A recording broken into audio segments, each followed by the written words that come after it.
Bayangkan, ada sebuah rumah kontrakan kecil yang dari luar tampak biasa saja.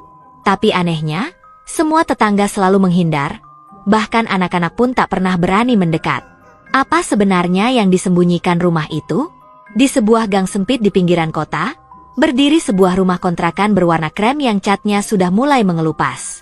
Pagar besinya berkarat, jendela kayunya kusam, dan di terasnya hanya ada beberapa pot bunga plastik yang warnanya sudah pudar. Meski tampak usang, sebenarnya rumah itu tidak berbeda dengan rumah kontrakan lain di kawasan tersebut. Namun, bagi warga sekitar, rumah itu punya suasana yang sulit dijelaskan. Setiap melewati depannya, rasanya seperti ada yang memperhatikan dari balik tirai. Bahkan saat siang hari, rumah itu terlihat sunyi, terlalu sunyi, seperti tak ada tanda-tanda kehidupan di dalamnya. Rumah itu baru saja dihuni oleh pasangan suami istri, Darto dan Sari. Mereka pindah beberapa bulan lalu. Awalnya, kedatangan mereka tidak terlalu menarik perhatian warga.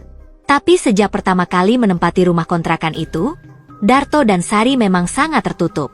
Mereka jarang sekali terlihat keluar rumah, dan kalaupun keluar, hanya untuk belanja seperlunya, lalu buru-buru kembali dan langsung mengunci pintu. Awalnya, warga sekitar menganggap mereka hanya tipe orang yang pendiam. Namun, lama-kelamaan, keanehan mulai muncul. Suatu malam, Bu Yuni yang rumahnya paling dekat, terbangun karena mendengar suara berisik dari rumah kontrakan itu. Seperti suara benda berat diseret, disusul suara bisikan pelan. Bisikan itu tak jelas, tapi cukup untuk membuat bulu kuduknya berdiri. Paginya, Bu Yuni mencoba bertanya pada Sari saat ia kebetulan melihatnya sedang menyapu halaman. Namun, Sari hanya terdiam sebentar, senyumnya kaku, lalu buru-buru masuk ke dalam rumah tanpa berkata apapun.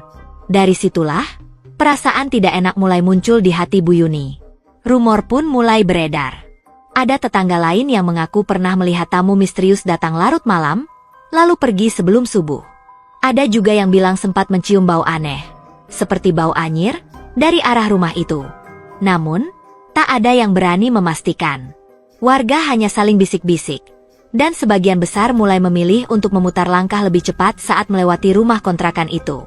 Puncak dari semua kecurigaan terjadi pada suatu pagi. Seorang tukang sayur langganan yang biasa lewat depan rumah itu, menemukan bungkusan plastik besar di dekat tempat sampah rumah kontrakan. Karena penasaran, ia membuka sedikit dan terkejut saat melihat ada bercak merah seperti darah menempel di potongan kain kotor di dalamnya. Berita itu langsung menyebar cepat. Suasana gang mendadak tegang. Banyak yang menduga-duga kemungkinan terburuk. Hingga akhirnya, Ketua RT bersama beberapa warga memutuskan memanggil pihak berwajib untuk memeriksa rumah itu. Ketika petugas datang dan mencoba membuka pintu rumah kontrakan, Darto terlihat gelisah. Sari berdiri tak jauh darinya, menunduk, dan wajahnya pucat. Petugas pun masuk dan mulai memeriksa setiap sudut rumah.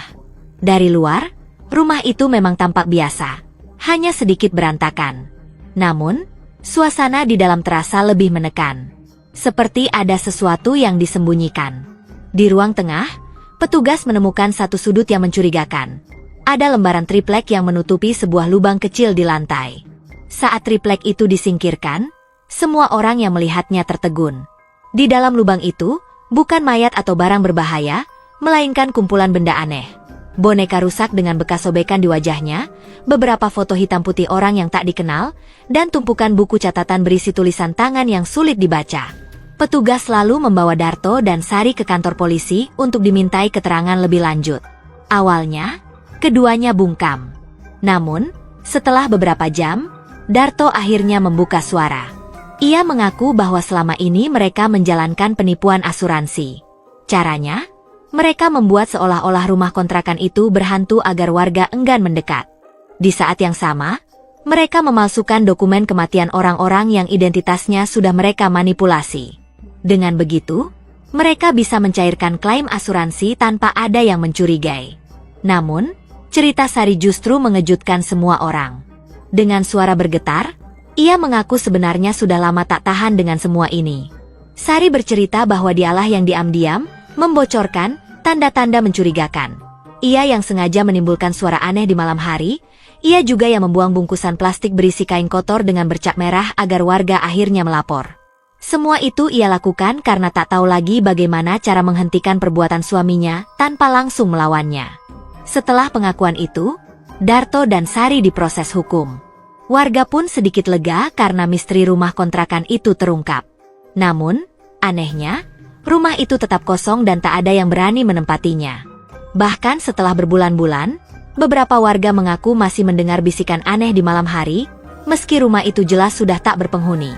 Ada yang percaya suara itu hanyalah sugesti, sisa rasa takut yang belum hilang. Namun, ada juga yang yakin bahwa rumah kontrakan itu menyimpan rahasia lain yang belum pernah terungkap.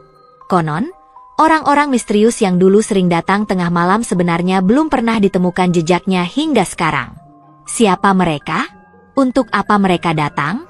Semua masih menjadi tanda tanya. Dan sampai hari ini, jika kamu berjalan di gang sempit itu, kamu masih bisa melihat rumah kontrakan dengan cat yang semakin kusam, berdiri diam di antara rumah-rumah lain yang tampak lebih cerah. Sunyi, seolah menyimpan sesuatu yang tak bisa dijelaskan. Mereka bilang, setiap rumah punya cerita. Tapi rumah kontrakan itu, ceritanya belum selesai. Siapapun yang melewatinya, selalu merasakan hal yang sama. Bulu kuduk berdiri, langkah terasa berat, dan muncul pertanyaan yang tak pernah terjawab.